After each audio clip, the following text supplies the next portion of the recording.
नमस् नमस्कार दोस्तों, स्वागत है आपका एग्जाम बुक चैनल में। दोस्तों, इस वीडियो में मैं आपको बताने वाला हूं कि फंडामेंटल राइट्स मोस्ट इम्पोर्टेंट आपका टॉपिक है। ये फंडामेंटल राइट्स, ठीक है, इसको थोड़ा सा अच्छे से समझेंगे और अब से लेके आगे तक जो भी आपकी क्लास होगी वो आपका सारी की सारी इंपॉर्टेंट, वैसे तो पूरा संविधान ही आपका इंपॉर्टेंट है, आपके लिए एक क्वेश्चन इंपॉर्टेंट है, लेकिन ये थोड़ी समझने वाली क्लासेज अब आ रही हैं। अभी तक तो ये थी कि अगर आप थोड़ा सा उसको याद करके चले जाते हैं तब भी आपका काम चल जाएगा, लेकिन इसमें आपको समझना पड़ेगा क्योंकि स्टेटमेंट टाइप के क्वेश्चन आएंगे तो वहां पर आपको जो है प्रॉब्लम फेस करनी पड़ सकती है।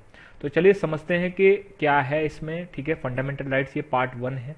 ठीक है, और ये किस तरीके से काम करता है, शॉर्टकट के चक्कर में मत पड़िए, आपको कुछ कुछ टॉपिक जो है वो समझने ही पड़ेंगे बिना उसके आपको, और मैं आपको बहुत ही सिंपल तरीके से आपको चीजें समझा दूंगा। ठीक है, तो देखते हैं सबसे पहले क्या है कि संविधान में जो है वो मूल अधिकार, ठीक है, वो किस भाग में दिए गए हैं। तो मूल अधिकार जो है भाग 3 में दिए गए हैं, मतलब पार्ट 3।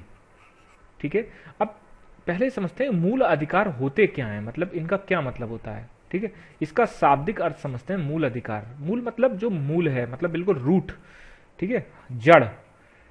ठीक है, किसी इंसान के विकास के लिए जो मिनिमम आपके अधिकार होने चाहिए, मिनिमम जो आपके पास कुछ राइट्स होने चाहिए, उन्हीं को हम मूल अधिकार बोलते हैं। ठीक है, मतलब एक तरीके से अगर कोई इंसान है उसको अपना मानसिक, बौद्धिक, ठीक है, सोशल, सामाजिक, मतलब कई सारे जो ये जो विकास होते हैं इनको करने के लिए जो मिनिमम अधिकार की जरूरत पड़ती है उन्हें ही हम मूल अधिकार बोलते हैं। मतलब मूल मतलब जो बिल्कुल रूट है।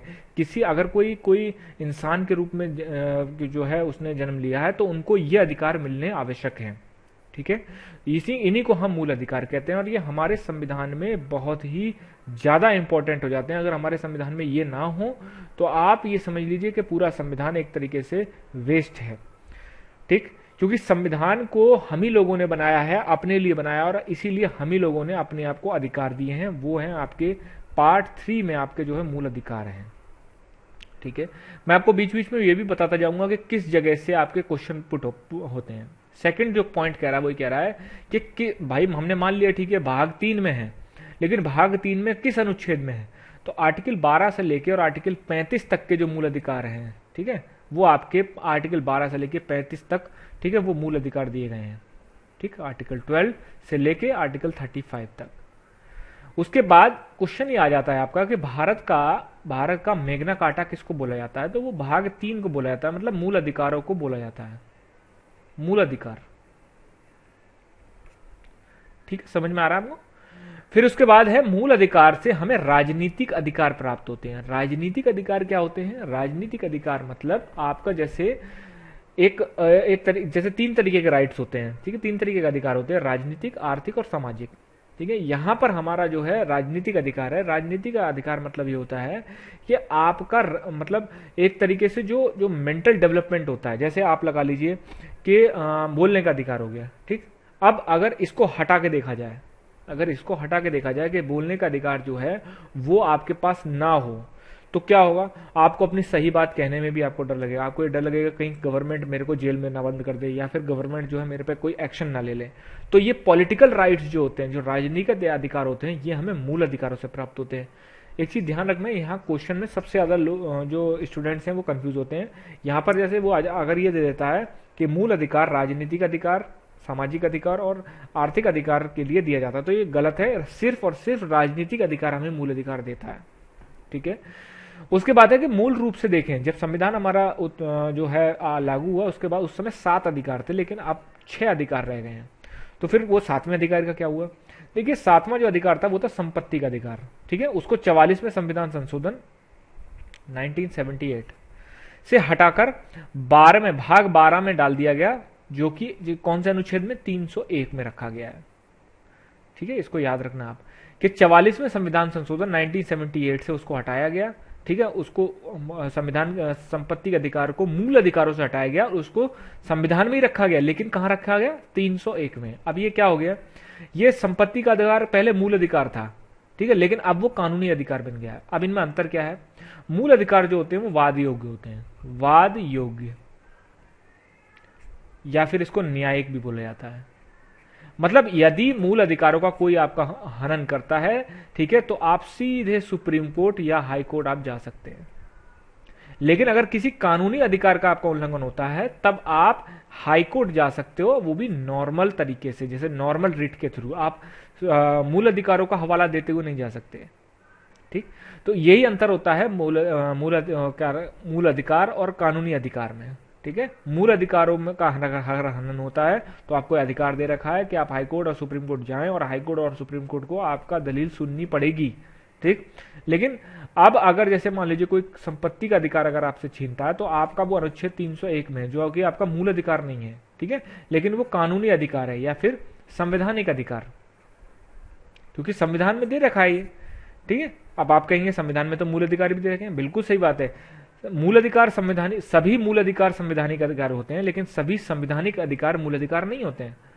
मूल अधिकार का मतलब जो आपको जो है भाग 3 में दिए गए हैं, और संवैधानिक अधिकार का मतलब जो भाग 3 से हटकर भी आपको जो दिए गए हैं, संविधान में अन्य जगह भी हैं, जैसे आपका संपत्ति का अधिकार, ये मूल अधिकार नहीं है लेकिन ये संवैधानिक अधिकार है। क्यों? ये संविधान में इसकी चर्चा करी गई है।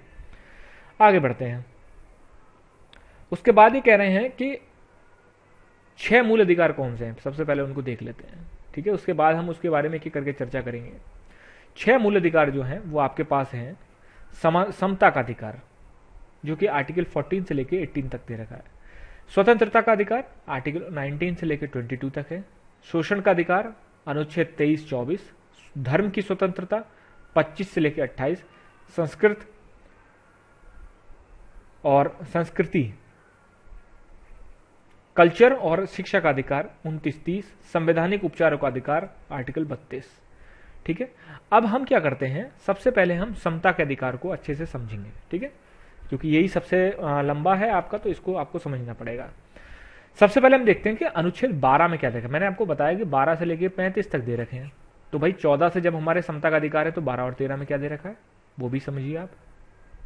ठीक है, देखिए 12 और 13 में क्या दे रखा है। 12 और 13 में यह दिया है कि केंद्र सरकार, राज्य सरकार, सभी स्थानीय निकाय, वे सभी निकाय जो राज्य के अंदर है। मतलब अनुच्छेद 12 में राज्य की परिभाषा दी गई है। राज्य, यहाँ राज्य का मतलब यहाँ स्टेट मत समझ लेना, पार्टिकुलर कोई स्टेट मत समझ लेना। राज्य का यहाँ मतलब होता है जिसमें केंद्र सरकार भी आती है, राज्य सरकार भी आती है। स्थानीय निकाय मतलब पंचायत और नगर निगम। ठीक है, और वे सभी निकाय जो राज्य के अंदर है। ठीक है, तो यहाँ संविधान में जो राज्य बोला गया आता है, संविधान में राज्य पूरे भारत के बारे में चर्चा करी जाती है उसमें। ठीक है, अब उसके बारे में क्या होता है कि राज्य के अंदर क्या आता है, आपकी केंद्र सरकार आती है, राज्य सरकार आती है। स्थानीय निकाय मतलब पंचायत हो जाती हैं, नगर निगम हो जाते हैं, नगर पालिका हो जाती हैं, ये सारी चीजें आती हैं। और वे सभी निकाय जो राज्य के अंतर्गत आते हैं, मतलब कोई भी चीज, जैसे LIC हो गया, क्या है, और स्टेट बैंक ऑफ इंडिया हो गया, मतलब जिसमें राज्य का सबसे ज्यादा आपका उसमें परसेंटेज है, या फिर राज्य उसमें किसी भी रूप में हस्तक्षेप करता है, राज्य उसमें किसी भी रूप में पैसा देता है, या कैसे भी होल्डअप है उसका राज्य का, थोड़ा ही हो, लेकिन वो सारी की सारी चीजें स्टेट के अंतर्गत आ जाती हैं। फिर आर्टिकल 13 क्या कहता है। आर्टिकल 13 कहता है कि मूल अधिकार का हनन करने वाली कोई विधि, कानून, आदेश शून्य होगी।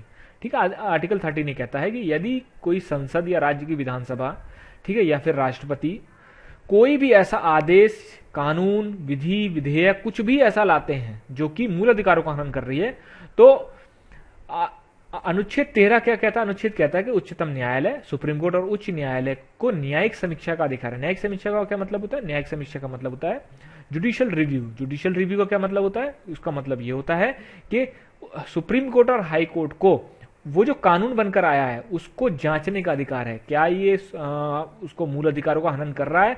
अगर हाँ, तो तुरंत उस जो कानून को जो है सुप्रीम कोर्ट टेक डाउन कर देगी, मतलब तुरंत उसको अवैध घोषित कर देगी। और अगर ये वो सुप्रीम कोर्ट देखता है कि नहीं, ये किसी भी रूप में मूल अधिकारों का हनन नहीं कर रहा है, तो फिर वो कुछ नहीं, वो उसको जो है नॉर्मल एज इट इज बने रहने देगी। ठीक है, इतना समझ में आ गया।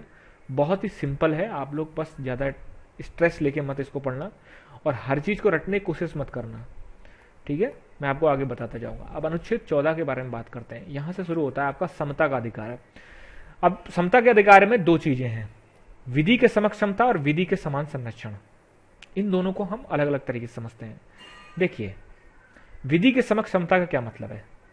ये कोई कानून है, जैसे मान लीजिए IPC है, ठीक है, इसके सामने 1,30,00,000 लोग हैं, 1.30 करोड़,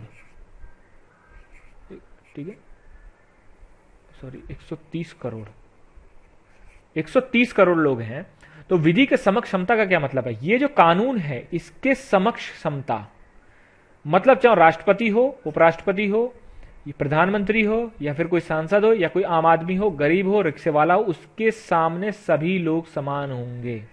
ये आपका मतलब होता है विधि के समक्ष क्षमता।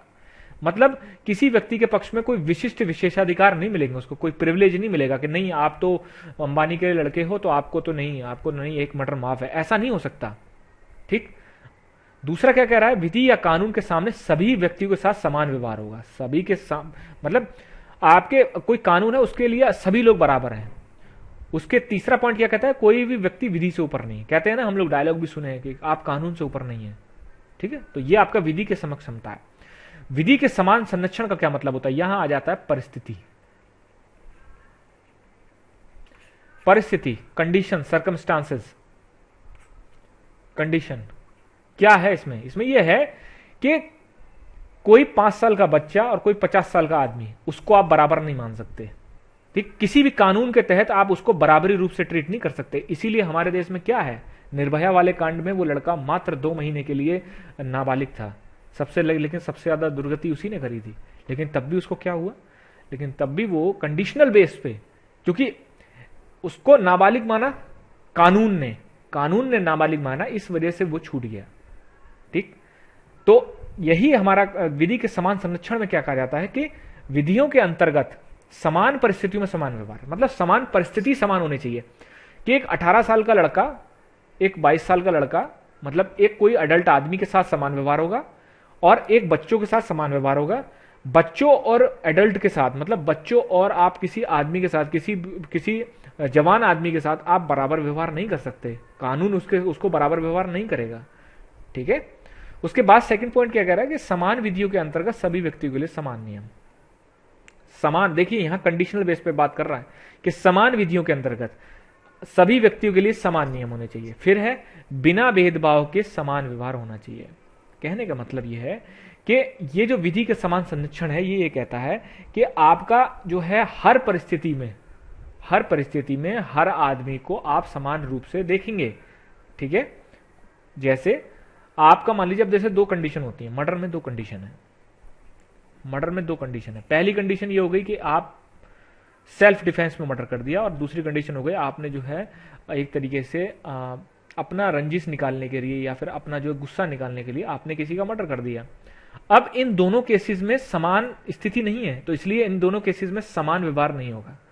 भाई आपने जो है, आपके ऊपर वार हो रहा था, आपने जो है उठाया, पिस्टल उठाई और आपने जो है सीधे के सीधे फायर करा। दूसरा क्या रंजिश क्या है, आपने जो है उस पर गुस्सा था आदमी पर, आपने जो है फायर किया। तो दोनों कंडीशन अलग अलग हुई, तो दोनों के साथ अलग अलग व्यवहार होगा। ठीक है, यही आपका कहता है विधि के समान संरक्षण में।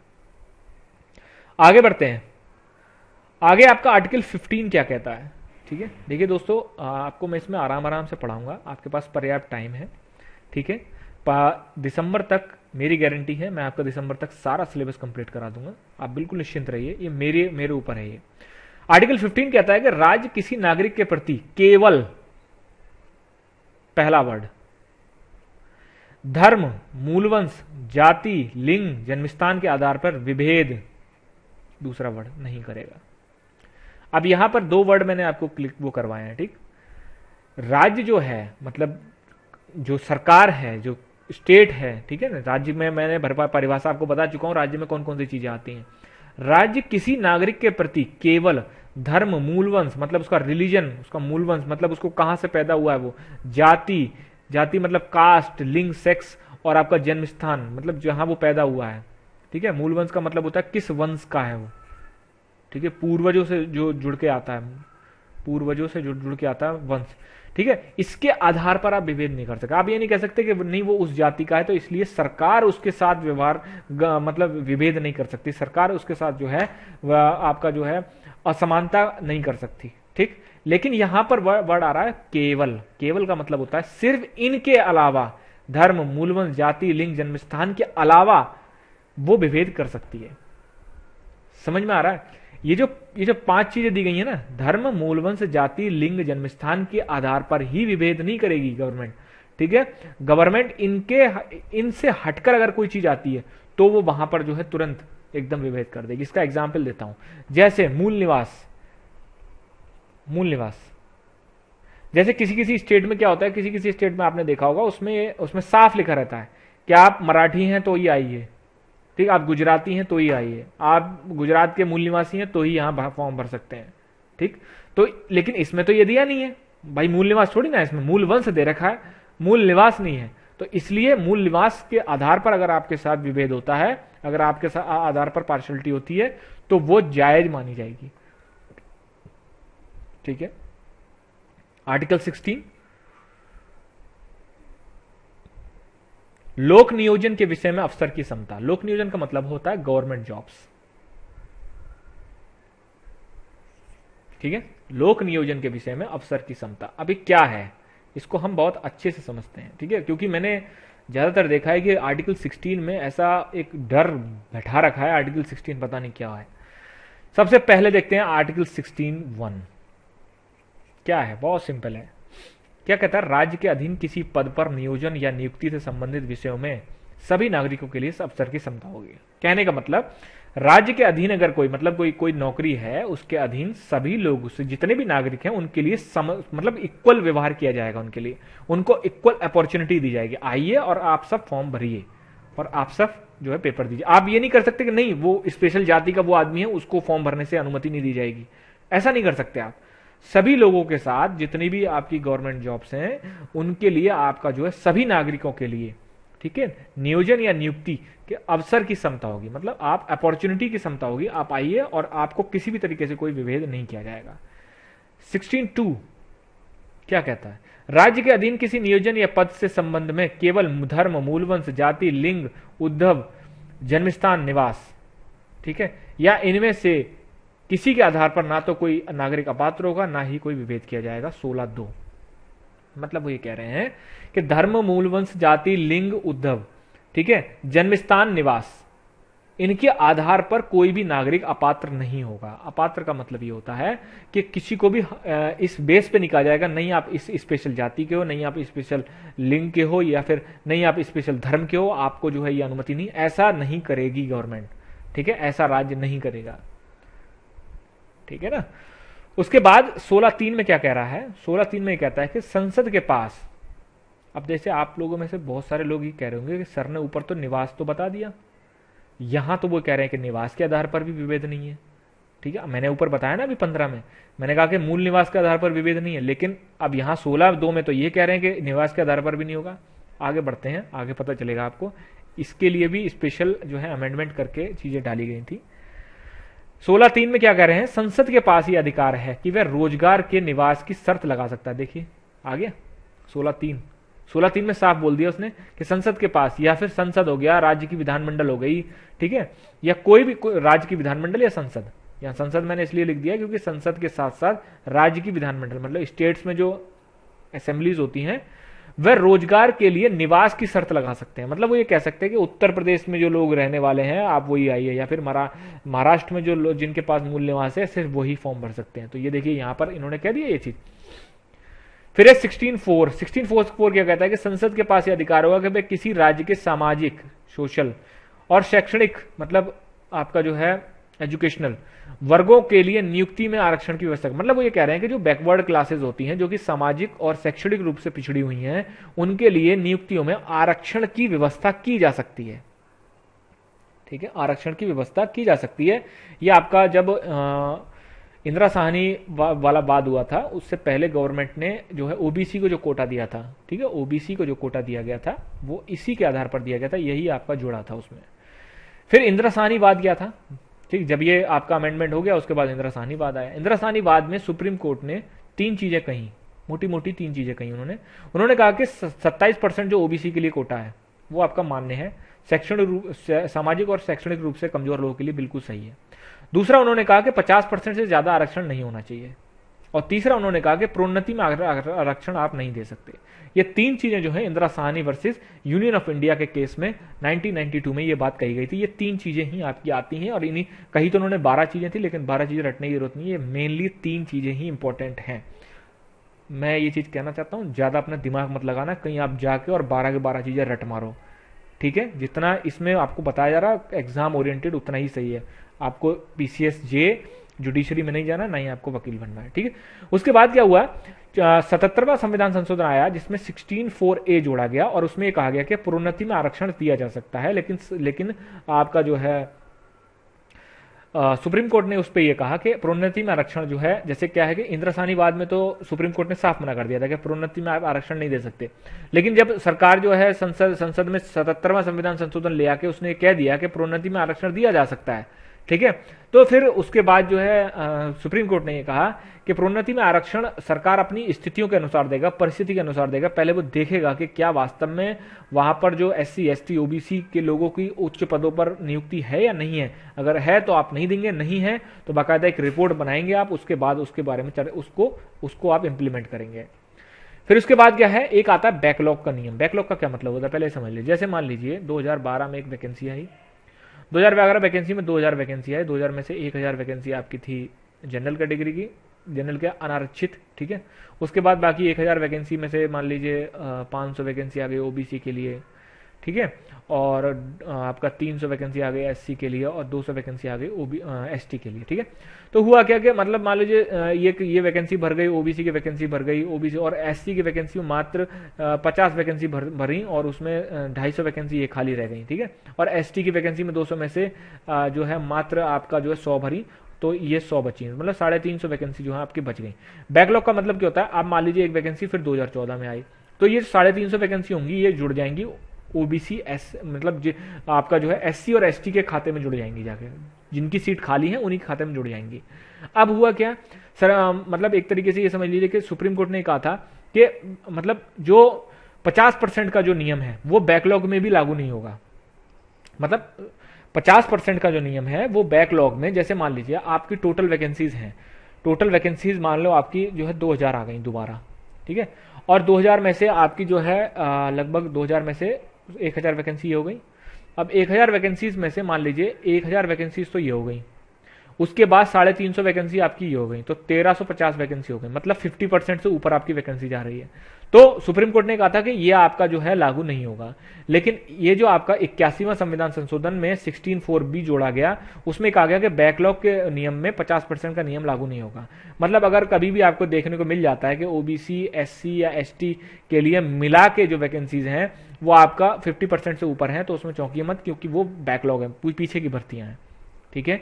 उसके बाद 16(5) में क्या कहा गया, 16(5) में क्या गया कि किसी धार्मिक संस्थान में यदि कोई ऑफिस है और उस पर कोई पद है तो उसमें विशेष धर्म के लोगों को आरक्षित किया जा सकता है। मतलब जैसे मान लीजिए किसी आपका क्रिश्चियन आपका जो है, मान लीजिए कोई क्रिश्चियन स्कूल है या फिर कोई मुस्लिम आपका जो है स्कूल है, ठीक है, तो उसमें क्या है, उसमें मान लीजिए कोई प्रिंसिपल का पद है, तो उस पद पे क्या है, पद मतलब कोई भी, मैं कह रहा हूँ सारा कोई भी इंस्टीट्यूशन हो सकता है, ठीक है, उसमें कोई प्रिंसिपल का पद है। अब उस पद पे साफ ये लिखा जाता है कि नहीं, इसमें कोई क्रिश्चियन पादरी ही इस पे बैठ सकता है, ठीक। तो ये भी जायज माना जाएगा। क्यों माना जाएगा, क्योंकि 16(5) जो है हमें ये कहता है। अब इतना बड़ा पढ़ा दिया मैंने, अब इसको ढंग से समझ लो कि मैं क्या कह रहा हूं आपसे याद करने के लिए। सबसे पहली बात, आपको इसमें ना 16(1), 16(2) ये याद नहीं करने हैं, ठीक है। आपको एक बेसिक अंडरस्टैंडिंग पता होनी चाहिए कि हाँ 16 में ये दे रखा है, 16 में वो ऐसे नहीं देगा कि 16(2) में क्या दिया है, ऐसा नहीं देगा। वो साफ कहेगा कि स्टेटमेंट 1 क्या, कि भाई 50% का जो बैकलॉग का नियम है वो आज भी लागू नहीं है। 2 वो कह देगा कि निवास का जो कोई भी स्टेट जो है वो निवास के आधार पर जो है लोगों को, अन्य स्टेट के लोगों को जो है वो असमानता कर सकता है या फिर उनको जो है अनुमति दे सकता है। ये 2 स्टेटमेंट आ गए आपके। अब इस स्टेट में ये तो नहीं दिया है कि 16(B) में कौन सा है, 16(C) में कौन सा है या 16(1) में कौन सा। आपको सिर्फ और सिर्फ ये पता होना चाहिए कि 16 में दिया क्या है, ठीक। 16 में कौन से आर्टिकल में क्या दिया है, कौन से आर्टिकल में नहीं दिया है, ये नहीं पता, ये नहीं है। बस 16 आपको बताना चाहिए कि हाँ आर्टिकल 16 में क्या है। आर्टिकल 16 में आपका अवसर की समता दे रखी है, मतलब जो गवर्नमेंट जॉब्स होती हैं उनमें जो है सभी लोगों के लिए समान अवसर होगा। उसके अंदर कंटेंट आपको पता होना चाहिए कि हाँ ये चीजें जो सर ने बताई थी, बस। अब आपसे पार्टिकुलर ये नहीं पूछेगा नहीं 16(2) में क्या, 16(3) में क्या। ऐसे तो संविधान पढ़ते पढ़ते आप हो गए फिर, ठीक। किसी भी चीज को समझने के लिए आपको क्वेश्चन उठा के देखने चाहिए, ठीक है। एकदम भेड़ बकरी की तरह चीजों को, हर चीज को रटने की कोशिश मत किया करो। नेक्स्ट है आपका आर्टिकल 17। आर्टिकल 17 सिंपल है, अस्पृश्यता का अंत, मतलब अनटचेबिलिटी, एबोलिशन ऑफ अनटचेबिलिटी। इसमें जो है इसमें एक कानून बनाया गया था, अस्पृश्यता अपराध अधिनियम 1955। बस इतना आपको याद रखना है कि सरकार को मतलब जो है वो किसी भी रूप से किसी भी आदमी को उसकी जाति, धर्म या उसके किसी भी आधार पर जो है वो उसको अनटचेबल, मतलब आपको पता होगा पहले जो है छुआछूत बहुत ज्यादा चलती थी, आज भी कहीं कहीं चलती है, धीरे धीरे वो भी खत्म हो जाएगी। लेकिन आप लगा लीजिए 100-150 साल पहले बहुत ज्यादा पीक पे थी। तो 1947 के बाद वो चीज हमारे देश के संविधान निर्माताओं ने वो चीज देखी कि नहीं, इसको संविधान में डालना पड़ेगा, अदरवाइज ऐसे काम नहीं चलेगा। ठीक, तभी उसको जो है अस्पृश्यता का अंत, मतलब एबोलिशन ऑफ अनटचेबिलिटी को डाला गया। नेक्स्ट है आपका आर्टिकल 18, उपाधियों का अंत। आर्टिकल 18 में क्या कहता है, वो सिंपल है, इसमें 4 पॉइंट दे रखे हैं, चारों पॉइंटों में आपको पता होना चाहिए। पहला पॉइंट यह है कि कोई नागरिक सेना या शिक्षा संबंधी सम्मान के अलावा कोई उपाधि धारण नहीं करेगा। मतलब जैसे क्या है कि कोई भी नागरिक है वो सेना, मतलब जो आर्मी होती है, और शिक्षा मतलब जो एजुकेशन सेक्टर के जो उपाधि होती है, सम्मान होते हैं, उसके अलावा कोई उपाधि धारण नहीं करेगा। ये क्यों लाया गया पहले समझ लीजिए। पहले क्या होता था, पहले जमाने में 1947 से पहले लोग अपने आगे जमींदार, ठीक है, राजाधिराज, ठीक है, और मतलब कुछ इस टाइप के कुछ वर्ड यूज करते थे अपने नाम के आगे, कि बिना उनका नाम जो है उस नाम से आगे जो उस नाम के बाद नहीं जोड़े। जैसे हिज हाइनेस हो गया, हर हाइनेस हो गया, ठीक है, महाराजा, इस तरीके के वर्ड जो है वो यूज करे जाते थे। वो बहुत प्रैक्टिकल थे, लाइफ में नॉर्मल सारे लोग यूज करते थे। लेकिन संविधान में जब ये चीज को देखा गया तो उसके बाद ये चीज बाकायदा लाई गई कि कोई भी आदमी अब अपने आगे जो है सेना, मतलब आर्मी और शिक्षा के अलावा कोई भी उपाधि धारण नहीं करेगा, कोई भी उपाधि धारण नहीं करेगा। सेकंड पॉइंट वो क्या कहता है, सेकंड पॉइंट कहता है कि भारत का कोई नागरिक विदेशी राज्य से कोई उपाधि प्राप्त नहीं करेगा। ठीक है, मतलब भारत का कोई नागरिक होगा तो वो विदेशी राज्य से, दूसरे अदर कंट्रीज से कोई भी उपाधि धारण नहीं करेगा। ठीक, और थर्ड पॉइंट है कि कोई विदेशी, जैसे कोई फॉरेनर जो है हमारे इंडिया में काम करता है, हमारे इंडिया में किसी ऑफिस में काम करता है, गवर्नमेंट ऑफिस में, ठीक है, जैसे मान लीजिए ओएनजीसी एक कंपनी है, ऑयल, ठीक है, ऑयल नेचुरल गैस जो कॉर्पोरेशन है, उसमें मान लीजिए काम करता है और है विदेशी, वो भारत का नागरिक नहीं है, लेकिन उसकी सरकार या फिर कोई अन्य सरकार जो है उसको कोई उपाधि देना चाहती है, तो वो बिना राष्ट्रपति की सहमति के वो उपाधि धारण नहीं करेगा। ठीक है, लास्ट पॉइंट है आपका, राज्य के अधीन लाभ के पद पर धारण करने वाला कोई व्यक्ति किसी विदेशी राज्य से कोई उपाधि, उपलब्धि या पद राष्ट्रपति के बिना धारण नहीं करेगा। मतलब कोई सरकारी कर्मचारी है, वो आपका क्या नाम है, किसी भी रूप में सरकारी कर्मचारी हो गया या भारत का नागरिक हो गया या कोई भी हो गया, अगर उसको बाहर की कोई कंट्री जो है कोई उपाधि देती है, कोई उपलब्धि देती है, कोई पद देती है, ठीक है, मतलब एक तरीके से कोई आपका डेजिग्नेशन देती है, आपको कोई अवार्ड देती है, तो वो आप एक्सेप्ट नहीं कर सकते जब तक कि आप राष्ट्रपति से सहमति ना ले लो। अब जैसे हमारे प्रधानमंत्री जो हैं उनको जब बहुत सारे अवार्ड मिलते रहते हैं, ठीक है, लेकिन वो अवार्ड्स जो होते हैं वो बिना राष्ट्रपति की अनुमति के, बाकायदा राष्ट्रपति की सहमति होती है उसमें, तभी वो एक्सेप्ट किया जाता है। ठीक है, तो दोस्तों ये हो गया आपका समता का अधिकार। ठीक है, समता का अधिकार। इसके बाद जो अधिकार हैं वो ज़्यादा इतने बड़े नहीं हैं। आर्टिकल 19 और आर्टिकल 21 थोड़े से बड़े हैं, उनको भी आपको अच्छे से समझाया जाएगा। ठीक है, तो अब आज इस वीडियो में इतना ही हो गया। लगभग आपका 28 मिनट के करीब वीडियो बन गई। अब जैसे बहुत आप लोग ये मत समझना कि बहुत लंबी जा रही है बहुत, अरे कुछ चीज़ों में चीज़ें जो है कम से कम आपकी लाइव क्लासेस से तो बेटर ही है। ठीक है, तो आप इसको समझिए चीज़ों को, और इसको आप याद करिए। इसको सबसे पहली बात है आपको समझना बहुत जरूरी है। थैंक यू दोस्तों।